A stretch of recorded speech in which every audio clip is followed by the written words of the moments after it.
Hi ആൾ. ഞാൻ ഇന്ന് പ്രധാനമായിട്ട് സംസാരിക്കുന്നത് നമ്മുടെ സ്മൃതി പരുത്തിക്കാടിനെ കുറിച്ചാണ്.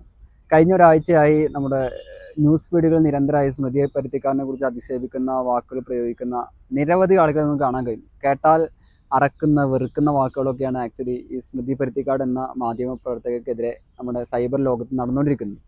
അപ്പോൾ ആ ഒരു വിഷയത്തെക്കുറിച്ച് സംസാരിക്കണമെന്ന് തോന്നിയതുകൊണ്ടാണ് ഇന്ന് ആ ഒരു വിഷയം ചൂസ് ചെയ്തത്. അപ്പോൾ എന്തുകൊണ്ടാണ് ഈ സ്മൃതി പരുത്തിക്കാട് എന്ന മാധ്യമ പ്രവർത്തകൻ ഇങ്ങനെ ടാർഗറ്റ് ചെയ്യപ്പെടുന്നത് എന്ന് ചോദിക്കുമ്പോൾ അതിന് നിരവധി കാരണങ്ങൾ നമുക്ക് കാണാൻ കഴിയും. ഞാൻ ആക്ച്വലി സ്മൃതി പരുത്തിക്കാടിൻ്റെ ഡിബേറ്റുകളും ഡിസ്കഷൻസും ഒക്കെ ഞാൻ കേൾക്കാൻ തുടങ്ങുന്നത് സ്മൃതി പരുത്തിക്കാട് മീഡിയ വണ്ണിൽ വന്നതിന് ശേഷമാണ്. അപ്പോൾ വളരെ ഡീപ്പായിട്ട് കാര്യങ്ങൾ അനാലിസ് ചെയ്തുകൊണ്ട് സംസാരിക്കുന്ന, അല്ലെങ്കിൽ വളരെ ഡിഫറെൻ്റ് ആയിട്ടുള്ള വ്യൂ പോയിന്റിലൂടെ കാര്യങ്ങൾ സമർത്ഥിക്കുന്ന ഒരു വൈബ്രൻ്റ് ആയിട്ടുള്ള ലേഡി ആയിട്ടൊന്നും എനിക്ക് ആക്ച്വലി സ്മൃതി പരുത്തിക്കാരനെ തോന്നിയിട്ടില്ല. എന്നിരുന്നാലും ഒരു ആങ്കറിങ് റോള് അല്ലെങ്കിൽ ഒരു ഡിസ്കഷൻ ലീഡ് ചെയ്യുന്ന റോളൊക്കെ സ്മൃതി പരുത്തിക്കാരനെ ഏൽപ്പിച്ചാൽ വളരെ വൃത്തിക്ക് വെടിപ്പായിട്ട് കാര്യങ്ങൾ ചെയ്യുന്ന ഒരു മാധ്യമ പ്രവർത്തക കൂടിയാണ് സ്മൃതി പരുത്തിക്കാട്. അപ്പോൾ പ്രത്യേകിച്ച് ഔട്ട് ഓഫ് ഫോക്കസ് ഒക്കെ ഞാൻ സ്ഥിരമായിട്ട് കാണാറുണ്ട്. അപ്പോൾ ഔട്ട് ഓഫ് ഫോക്കസ് കാണുന്ന സമയത്ത് സ്മൃതി പരുത്തിക്കാട് ഒരു ആങ്കറിങ് ചെയ്യുന്ന ഒരു റോളിലേക്ക് കടക്കുമ്പോൾ നല്ല വൃത്തിക്ക് സംസാരിച്ച് വിഷയങ്ങൾ കൈകാര്യം ചെയ്ത് മുന്നോട്ട് പോകുന്നത് കാണാൻ കഴിയും. അങ്ങനെ ഔട്ട് ഓഫ് ഫോക്കസിലൂടെ ഒന്നുകൂടി വിസിബിലിറ്റി കിട്ടി. പിന്നീട് മീഡിയ വണ്ണിൽ നിന്ന് ഒരു മിഡ് എഡിറ്റേഴ്സ് എന്ന് പറയുന്ന റിപ്പോർട്ടർ ടി വിയിലേക്ക് അവർ കടന്നു ചെല്ലുകയാണ്. അപ്പോൾ ഇവിടെ മുതലാണ് ആക്ച്വലി ഈ സ്മൃതി പരുത്തിക്കാടിന് ഒരു മോശം സമയം, അല്ലെങ്കിൽ സൈബർ ലോകത്തൊരു മോശം സമയം ആരംഭിക്കുന്നതെന്നാണ് എൻ്റെ ഒരു അഭിപ്രായം. കാരണം ഈ ശരിക്കും മിഡ് എഡിറ്റേഴ്സ് എന്ന് പറയുന്ന ഈ പ്രോഗ്രാം ആക്ച്വലി അതൊരു മീഡിയ വണ്ണിൻ്റെ ഔട്ട് ഓഫ് ഫോക്കസ് കോപ്പി ചെയ്തെടുത്ത ഒരു പ്രോഗ്രാമാണ്. പക്ഷേ ചില വേരിയേഷൻസ് ഒക്കെ അതിൽ വരുത്തിയിട്ടുണ്ടായിരുന്നു. സാധാരണ നമ്മുടെ മലയാളത്തിലെ മാധ്യമ പ്രവർത്തകരൊക്കെ വളരെ എക്സ്പ്ലിസിറ്റായി ഏതെങ്കിലും രാഷ്ട്രീയ പാർട്ടിയെ സമ്പൂർണ്ണമായിട്ട് സപ്പോർട്ട് ചെയ്യുന്ന ഒരു സാഹചര്യമൊന്നുമില്ല. അവരങ്ങനെ സപ്പോർട്ട് ചെയ്യാറില്ല. മറിച്ച് അവരുടേതായ ഒരു അഭിപ്രായം പറയുമെങ്കിലും വളരെ എക്സ്പ്ലിസിറ്റായി ഒരു രാഷ്ട്രീയ പാർട്ടിയോട് ചേർന്ന് നിന്ന് സംസാരിക്കുന്ന ഒരു റോള് സാധാരണ നമ്മുടെ മലയാള മാധ്യമ പ്രവർത്തകരാരും ചെയ്യാറില്ല എന്നതാണ് ഒരു യാഥാർത്ഥ്യം. ആസ് ഓഫ് നോ, സോ ഈ മിഡ് എഡിറ്റേഴ്സ് എന്ന് പറയുന്ന ഈ ഒരു പ്രോഗ്രാം വന്ന സമയത്ത് അതുണ്ടാക്കിയ പ്രധാനപ്പെട്ട ഒരു ഇമ്പാക്റ്റ് എന്ന് പറയുന്നത് അതിലെ ഓരോ റോൾ വഹിക്കുന്ന മാധ്യമ പ്രവർത്തകരും ഓരോ രാഷ്ട്രീയ പാർട്ടിക്കാരുടെ ഒരു മൗത്ത് സ്പോക്കണായി മാറുന്നൊരു സാഹചര്യം ഉണ്ടായിട്ടുണ്ടായിരുന്നു. അപ്പോൾ പ്രധാനമായിട്ടും നികേഷ് കുമാർ ഉണ്ടായിരുന്നു. നികേഷ് കുമാർ സംസാരിക്കുമ്പോൾ തന്നെ നമുക്ക് മനസ്സിലാകും ഒരു ഇടതുപക്ഷത്തെ ന്യായീകരിക്കാനും ഇടതുപക്ഷത്തെ വെളുപ്പിച്ചെടുക്കാനുമുള്ള ശ്രമമാണ് നികേഷ് കുമാർ നടത്തിയിരുന്നത്. ഏതായാലും ഇപ്പോൾ നികേഷ് കുമാർ റിപ്പോർട്ടർ ടി വിയിൽ നിന്ന് പോയി പിന്നെ നേരെ ഇവരുടെ പൊളിറ്റിക്കൽ ക്യാമ്പയിനിങ് ഒക്കെ ലീഡ് ചെയ്യുന്ന, അണിയറയിൽ നിന്ന് സ്ട്രാറ്റജികളൊക്കെ ഡെവലപ്പ് ചെയ്യുന്ന ഒരു ഇടതുപക്ഷത്തിൻ്റെ ഒരു സഹയാർത്ഥികനായി മാറിയിട്ടുണ്ട്. Anyway, no issue. പിന്നുള്ളത് ഉണ്ണി ബാലകൃഷ്ണനാണ്. ഉണ്ണി ബാലകൃഷ്ണൻ്റെ ഡിബേറ്റുകളൊക്കെ നന്നായിട്ട് കേൾക്കും. അദ്ദേഹം വളരെ പക്ഷപാതിത്വം എന്ന് തോന്നുന്ന രൂപത്തിലുള്ളൊരു സമീപനം അദ്ദേഹം ഇങ്ങനെ ഒരു റോൾ വഹിക്കുമ്പോൾ തന്നെ മിഡ് എഡിറ്റേഴ്സിൽ ഇങ്ങനെ റോൾ വഹിക്കുമ്പോൾ തന്നെ അദ്ദേഹം അങ്ങനെ ചെയ്യാറുണ്ടായിരുന്നില്ല. പിന്നെയുള്ള അരുൺകുമാറാണ്. ആക്ച്വലി അരുൺകുമാറും ഒരു ഇടതുപക്ഷ ചായ്വ് പ്രകടിപ്പിക്കുന്ന രൂപത്തിലാണ് എപ്പോഴും കോൺഗ്രസ് എന്ന പാർട്ടിയെ അല്ലെങ്കിൽ കോൺഗ്രസിൻ്റെ ലീഡേഴ്സിനെയൊക്കെ പ്രതിരോധത്തിലാക്കുന്ന രൂപത്തിലാണ് വളരെ മാനിപ്പുലേറ്റഡ് ചെയ്യാനൊക്കെ പലപ്പോഴും അദ്ദേഹത്തിൻ്റെ വാക്ക് സാമർത്ഥ്യം കൊണ്ട് കഴിയാറുണ്ടായിരുന്നു. പക്ഷേ അത് സ്ഥിരമായി അദ്ദേഹം ഇങ്ങനെ റിപ്പീറ്റായി ചെയ്യുന്നതോടുകൂടെ അദ്ദേഹത്തിൻ്റെ ക്രെഡിബിലിറ്റി തന്നെ ആസ് ഓഫ് നോ അത് ലോസ് ആയിട്ടുണ്ട് എന്നാണ് സാധാരണ പ്രധാനപ്പെട്ട ആളുകൾക്ക് വിലയിരുത്താറുള്ളത്. Anyway, no issue. പിന്നെ മറ്റൊന്നാണ് സുജയ പാർവതി ആക്ച്വലി BJPയുടെ വേർഷനും RSSൻ്റെ ഒരു വേർഷനും ഒക്കെയാണ് സുജയ പാർവതി മിഡ് എഡിറ്റേഴ്സിൽ ചെയ്തിട്ടുണ്ടായിരുന്നത്. പിന്നെയാണ് ഈ സ്മൃതി പരുത്തിക്കാട് വരുന്നത്. ആക്ച്വലി സ്മൃതി പരുത്തിക്കാടിൻ്റെ പ്രധാനപ്പെട്ട റോള് ആ മിഡ് എഡിറ്റേഴ്സിൻ്റെ ഫസ്റ്റ് കാലഘട്ടത്തിലാണ്. ഉണ്ണി ബാലകൃഷ്ണനൊക്കെ സുജയ പാർവതിക്ക് ഉള്ള കാലഘട്ടത്തിൽ അവരുടെ പ്രധാനപ്പെട്ട റോള് കോൺഗ്രസിനെ ഡിഫെൻഡ് ചെയ്യുക, കോൺഗ്രസിൻ്റെ ഒരു മൗത്ത് സ്പോക്കണായി മാറുക, അങ്ങനെയുള്ളൊരു.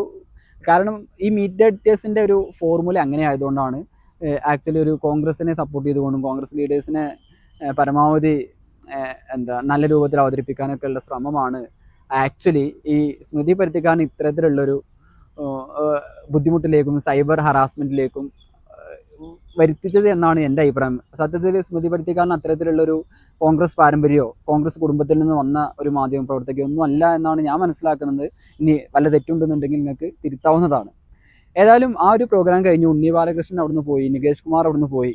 പിന്നെ ഉള്ളത് സുജയ പാർവതി ഒരു ബിഗ് ടി വി എന്ന് പറഞ്ഞ പുതിയൊരു ഓപ്ഷൻ വന്നപ്പോൾ അവിടേക്ക് പോയി.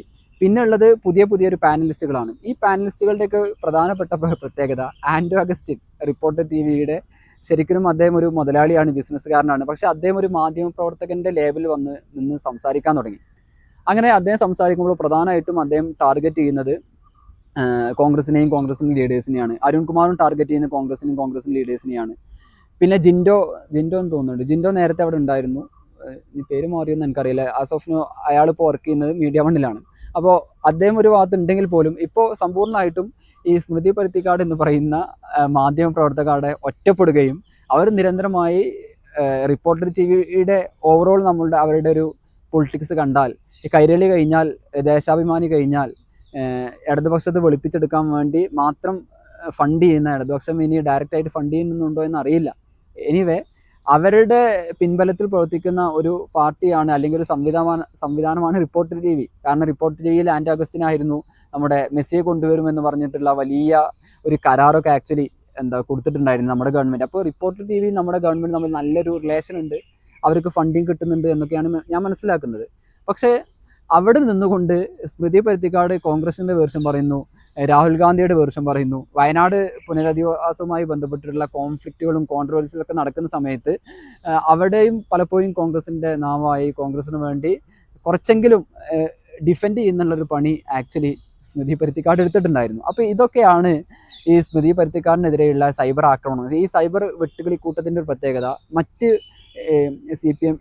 കോൺഗ്രസിനോ ബി ജെ പിക്കോ ഇല്ലാത്ത തരത്തിലുള്ള ഒരു വെട്ടുകിളിക്കൂട്ടം, നമ്മൾ പി വി അൻവറിൻ്റെ ഭാഷയിൽ പറഞ്ഞാൽ കടുന്നൽ കൂട്ടം തന്നെ സത്യത്തിൽ സി പി എമ്മിനുണ്ട്. അപ്പോൾ അവർ സ്മൃതി പരുത്തിക്കാരനെ ടാർഗറ്റ് ചെയ്തുകൊണ്ടുള്ള ഒരു ഹറാസ്മെൻ്റാണ് ആക്ച്വലി നടത്തിക്കൊണ്ടിരിക്കുന്നത്. അപ്പോൾ അതിൻ്റെ വരെ വളരെ മോശപ്പെട്ടുള്ള രൂപത്തിലുള്ള സംസാരങ്ങളൊക്കെ നിരന്തരം നടത്തുന്നത് കാണാൻ കഴിയും. പക്ഷേ നമ്മുടെ ഈ ലോ ആൻഡ് ഓർഡറിൻ്റെ ഒരു ഇഷ്യൂ എന്ന് പറഞ്ഞാൽ സത്യത്തിൽ ഒരുപാട് സ്ത്രീകൾക്കെതിരെയുള്ള അതിക്രമങ്ങൾ, സ്ത്രീകൾക്കെതിരെയുള്ള ബുള്ളിങ്, ഹറാസ്മെൻറ്റ്, ഇതിനൊക്കെ BNS ഭാരതീയ ന്യായ സംഹിത പ്രകാരം 3 വർഷത്തോളം തടവ് ശിക്ഷ വരെ കിട്ടാൻ സാധ്യതയുള്ള ക്രൈമുകളാണ്. കമൻ്റ് അടിക്കലും ഒക്കെ അത്തരത്തിലുള്ള ക്രൈമായിട്ട് വരും. പക്ഷേ നമ്മുടെ IT ലോസോ ഈ BNSലെ 79 ആക്റ്റോ ഒന്നും കൃത്യമായിട്ട് പാലിക്കാനോ അത് അവർക്കെതിരെ അത്തരം ക്രൈം ചെയ്യുന്ന ആൾക്കെതിരെ ശിക്ഷ എടുക്കാനൊന്നും ആരും ശ്രമിക്കാറില്ല എന്നതാണ് യാഥാർത്ഥ്യം. അപ്പോൾ അതുകൊണ്ടാണ് ഇത്തരത്തിൽ സൈബർ ഹറാസ്മെൻറ്റ് നടന്നിട്ട് പോലും അവർ അവിടെ പിടിച്ചു നിന്ന് അവരിതൊക്കെ ഏൽക്കാൻ വിധിക്കപ്പെട്ടവരാണ് എന്നുള്ള ഒരു പ്രതീതി മാറുന്നത്. അപ്പോൾ ഇവിടെ ഈ ഒരു വിഷയം പറയുമ്പോൾ തന്നെ മറ്റൊരു പ്രധാനപ്പെട്ട ഒരു വിഷയം നമ്മൾ മനസ്സിലാക്കേണ്ടത്, ഈ ശരിക്കും മീഡിയ റൂമും മീഡിയ ഹൗസുകളും ഒക്കെ ആക്ച്വലി ഒരു മെയിൽ ഡോമിനേറ്റഡ് ആയിട്ടുള്ള ഒരു ഇൻഡസ്ട്രിയാണ്. നമ്മൾ ആങ്കറിങ് റോളിലൊക്കെ ചിലപ്പോൾ വിസിബിലിറ്റിക്ക് വേണ്ടി പല ലേഡീസ് നമുക്ക് കാണാറുണ്ടെങ്കിലും ആസ് ഓഫ് നോ നമ്മൾ ഗ്ലോബൽ UN വുമണിൻ്റെ ഒരു റിപ്പോർട്ട് പ്രകാരം ഒരു 1/4 അല്ലെങ്കിൽ 25% മാത്രമാണ് വുമൺസിന് ഇത്തരത്തിലുള്ള റെപ്രസെൻറ്റേഷൻ കിട്ടുന്നുള്ളൂ. ഇനി നമ്മളിപ്പോൾ കൂടുതലായിട്ട് ഡീപ്പായിട്ട് UN ഗ്ലോബലും അതുപോലെ നാഷണൽ ലെവലുള്ള കാര്യങ്ങളൊന്നും ആലോചിക്കാതെ നമ്മുടെ മീഡിയ ഹൗസിലുള്ള നമ്മുടെ കേരളത്തിലെ പ്രധാനപ്പെട്ട മീഡിയകളിലൊക്കെ അന്വേഷിച്ചാൽ തന്നെ അവിടെ ഒരു സ്ത്രീകൾക്കൊരു അധികാരം കൊടുത്ത് അവരെ ഉയർത്തിക്കൊണ്ടുവരുന്ന, അവർക്ക് കംപ്ലീറ്റ് കൺട്രോളുള്ള മീഡിയ ഹൗസുകൾ എത്ര ഉണ്ട്? വളരെ ലിമിറ്റാണ്. ഇപ്പോൾ നമ്മൾ നോക്കുകയാണെന്നുണ്ടെങ്കിൽ മീഡിയ വണ്ണിൽ അതിലിപ്പോൾ ഔട്ട് ഓഫ് ഫോക്കസ് ചർച്ച നടക്കലുണ്ട്. ഔട്ട് ഓഫ് ഫോക്കസ് ചർച്ച ചിലപ്പോൾ 2 ആളുകളും ചിലപ്പോൾ 3 ആളുകളും ആണുങ്ങളായിരിക്കും, ചിലപ്പോൾ 2 ആണുങ്ങളും ഒരു പെണ്ണുമായിരിക്കും. പക്ഷേ 3 പെണ്ണുങ്ങളായിട്ടോ അല്ലെങ്കിൽ 2 പെണ്ണുങ്ങളും ഒരു ആണും നടത്തുന്ന തരത്തിലുള്ള ഒരു ഒരു പുരോഗമന സംവിധാനമായിട്ടൊന്നും നമ്മളിപ്പോഴും മീഡിയ വൺ ആയാലും മറ്റേത് ചാനലുകളായാലും വന്നിട്ടില്ല. ഇനി ഏഷ്യാൻ ന്യൂസ് ആണെങ്കിലും മീഡിയ വൺ ആണെങ്കിലും മാതൃഭൂമി ന്യൂസ് അതുപോലെ റിപ്പോർട്ടർ TV ഈ ചാനലുകളുടെ ഒക്കെ പ്രധാനപ്പെട്ട ചീഫ് എഡിറ്റർ റോളിലേക്കൊന്നും ഇത്രയും കാലമായിട്ടും ഒരു ചീഫ് എഡിറ്ററുടെ റോളിലേക്കൊന്നും ഒരു പെണ്ണിനും ഒരു ലേഡിക്കും കടന്നു വരാൻ കഴിഞ്ഞിട്ടില്ല. അത് നമ്മുടെ ഒരു മെയിൽ ഡോമിനേറ്റഡ് ആയിട്ടുള്ള ഒരു ഇൻഡസ്ട്രിയാണ്. അതുകൊണ്ടൊരു ഇൻക്ലൂസീവ്നെസ് വളരെ കുറവാണ്. ഇപ്പോൾ കഴിഞ്ഞ ബിഗ് TV അനൗൺസ് ചെയ്ത സമയത്താണ് സുജയ പാർവതി അതിൻ്റെ ചീഫ് എഡിറ്റർ റോളിലേക്കൊക്കെ പരിഗണിച്ചത്. അപ്പോൾ ഈ സുജയ പാർവതി അല്ലാതെ മറ്റൊരു ലേഡീസിനൊന്നും ഇങ്ങനെ ഉയർന്നു വരാൻ കഴിയാത്തൊരു സാഹചര്യം ഉണ്ടായിട്ട് പോലും അവരവിടെ സ്ട്രഗിൾ ചെയ്തുകൊണ്ട് അവർക്ക് അവരുടെ വ്യക്തിത്വം കീപ്പ് ചെയ്തുകൊണ്ട് അവർ ഉയർന്നു വരുമ്പോൾ അവരെ സപ്പോർട്ട് ചെയ്യാനും ആ ഒരു ഇൻക്ലൂസീവ്നെസ് നമ്മളെല്ലാവരും കാണിക്കുമെന്നാണ് എനിക്ക് പറയാനുള്ളത്. അപ്പോൾ അവരുടെ വ്യക്തിത്വത്തെയും അവർ കൊടുക്കുന്ന ഒരു വാല്യൂസിനെയും ഒക്കെ ഇല്ലാതാക്കാനുള്ള ശ്രമങ്ങൾ സൈബർ ഭാഗത്തു നിന്ന് വരുന്നത് വളരെയധികം മോശമാണ്. വളരെയധികം അത് നിരുത്സാഹപ്പെടുത്തേണ്ട കാര്യമാണ് എന്നാണ് എനിക്ക് ഈ വിഷയത്തിൽ സംസാരിക്കാനുള്ളത്. Thank you all.